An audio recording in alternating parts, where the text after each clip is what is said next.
The wind whispered low across the wheat like it remembered something sorrowful. Blades of gold swayed under a pewter sky, brittle and bowed as if mourning. There, half a mile from a road, and half a lifetime from mercy, a woman hung from a cross built of fence wood and spite. Her arms stretched outward, bound at the wrists with frayed rope. A soft lavender dress clung to her frame, dirt-streaked, torn at the seams, one sleeve barely hanging on. She wasn't dead, not yet. Her chest moved in shallow rise and fall. Her head hung limp, brown hair tangled by the breeze, the shape of her mouth slack and still. She looked like a warning. Wade Callahan reined in his horse at the edge of the field, boots pressing into stirrups, eyes narrowing beneath the brim of his black hat. He didn't speak, didn't curse, didn't call out. Just stared. Some men see things and look away. Wade had done that too many times in his life. Not today. He dismounted slow, the leather saddle creaking as he dropped to the dry earth. The wheat reached his waist, scratching against his chaps as he walked forward. Every step was careful, quiet, like approaching a sleeping ghost. When he reached her, he stood still again, long enough to hear her faint breath. Her lip was split, jaw bruised. Someone had done this with intent, with planning. Not an accident. Not a mistake. He set his jaw. "It's all right," he said, his voice low, meant more for the sky than her. "You're not alone now." Her eyelids fluttered at the sound, but she didn't lift her head. He drew his knife and cut the ropes gently, catching her as she collapsed forward. She was lighter than he expected. Too light. Her dress was soaked at the back where the fabric had torn from the wood. Old blood had dried there. He shifted her in his arms and carried her like something sacred, like something shamed. His horse snorted as they neared, sensing her weight before feeling it. Wade laid her across the saddle in front of him, steadying her head against his shoulder. Her hand twitched once, brushing his shirt. She murmured something unintelligible, then slipped back into quiet. He didn't ask her name. The ride back was long, though not in miles. The prairie passed in a blur of gold and gray, clouds sagging low over the hills. He didn't look back, didn't speak, didn't think of what would be said in town. His place lay north of the ridge, an old line shack that hadn't seen a guest in 3 winters. He crossed the ravine, forded the shallow creek, and reached it before the sun dipped behind the hills.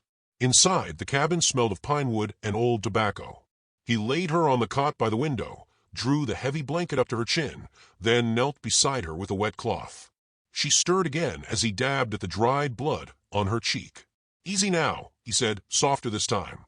She flinched but didn't open her eyes. Her mouth moved like it wanted to speak, but the words got lost somewhere between fear and fever. Wade rose, fetched clean water, and stoked the fire to a soft flame. He poured a few drops between her lips, careful not to wake her fully. She swallowed, barely, then slipped back into sleep. He sat near the hearth, arms resting on his knees, watching her through the flickering light. She didn't belong to anyone anymore, that much was clear. But someone had claimed her once, enough to hang her like a scarecrow for running. He remembered how they buried Sarah in frozen ground because the preacher wouldn't wait. How no one looked him in the eye after. How folks let silence pass for decency. The world turned cruel when no one was watching. And Wade had spent too long watching. Outside, the wind shifted. It had a different tone now, less like memory, more like warning. He reached for his rifle, laid it across his lap, and leaned back into the worn chair. The fire cracked softly. Her breathing steadied. She was still unconscious when the moon rose, pale and round behind the clouds. But her fingers twitched once, curling into the wool blanket like it was something to hold on to.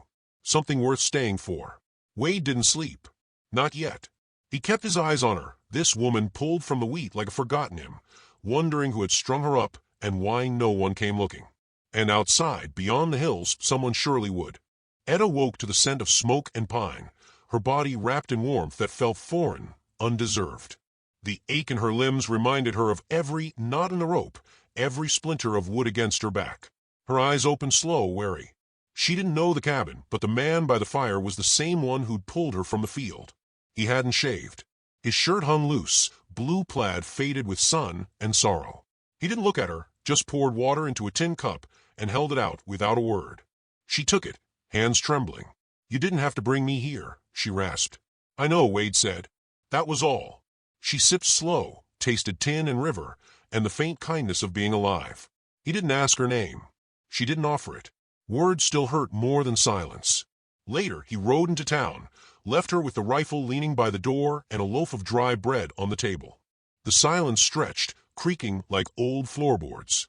She didn't touch the rifle. Not because she was afraid, because she was tired of needing to be brave. Wade returned before sundown, his saddlebags full of things that didn't belong to a man living alone. Thread, canned peaches, a comb.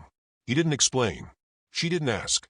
The next day, she stood barefoot by the porch, the field a sea of dry gold in every direction. She hadn't said much, but she was alive, upright. That counted for something. He joined her, chewing a blade of wheat. "You from around here?" he asked after a long silence. "No," she said, voice thin. "But I thought I might be once." She didn't look at him when she said it, and he didn't press. That's how they learned to talk, one hurt between them at a time, stitched slow with silence. Word got out. Townsfolk always notice when something breaks the pattern. Wade's return was met with narrowed eyes, the shopkeep asking too many questions about thread and women's things. At the saloon, someone muttered, "Ain't that the one what got strung up for running?" He said nothing, but his hand stayed near the butt of his revolver. That evening, Etta found a tin of peaches wrapped in burlap on her side of the table. She stared at it like it might vanish. "I haven't had these since I was a girl." Wade gave a one-shouldered shrug. They looked soft. She opened the tin slow, took a bite, and closed her eyes. For a moment, the world stopped spinning. Not from a sweetness, but from the memory of someone trying to bring it back. The rain came that night, heavy and sudden. A leak in the roof sent water down the corner by the window. Etta grabbed a tin pail, without thinking. Wade climbed to fix it, barefoot on the beam, hands sure despite the dark. When he came down, soaked and shivering, she handed him a dry towel. "You could have waited till morning." "I could have," he said, "but then the floor would have warped." They shared coffee at the hearth, the storm softening outside. She hummed a tune, quiet, like a lullaby she barely remembered. He didn't ask what it was, but he remembered the melody long after it ended. Later, she spoke without looking at him. "He wasn't always cruel. My husband, I mean, not at first." Wade said nothing, let the pause stretch. Then the debts came. He drank more, gambled more. When he vanished, his brothers said I owed what he left behind. She paused, said if I tried to run, they'd make sure nobody else would take me in. "They did," Wade said simply. She nodded. "I ran anyway." The fire cracked. He shifted forward, elbows on knees. "I left my wife once," he said. "Had to. Winter drove us into the hills. She got sick. I went for help. Took too long. When I got back, they'd already put her in the ground. Didn't even mark it." They didn't speak again that night. 3 days later, hooves thundered into the hollow. 2 men, broad-shouldered and mean-eyed, rode up to the cabin with the easy arrogance of men who'd never been stopped. Etta saw them first. Her breath caught, and she stepped back behind the door. Wade met them outside. No rifle in hand, just calm in his eyes. One called out, "She's ours. You're sheltering a runaway." "She's no one's," Wade said, voice even. "She owes blood. She's paid more than you ever will." The second man stepped down, hand near his belt. Wade didn't move. "Step aside." "You best think careful," Wade said slow, "about whether what you're after's worth what you'll lose." There was a long pause. Then the first man nodded to the second. He reached, quick, but Wade was quicker. One shot rang out. Dust flew near the man's feet. "I don't miss twice," Wade said. They rode off without looking back. Inside, Etta stood near the window, hand still over her mouth. He walked back in, slow, shut the door behind him. "You all right?" he asked. "I don't know yet," she whispered. "All right," he said. "We'll start there." That night, they didn't eat. They just sat by the fire, the silence between them a little warmer, a little closer. She reached out, just once, and placed her hand over his. Not tight, not desperate, just there. He didn't pull away. Outside, the wheat rustled with the wind, but inside the cabin, there was stillness. Not peace, but something near it.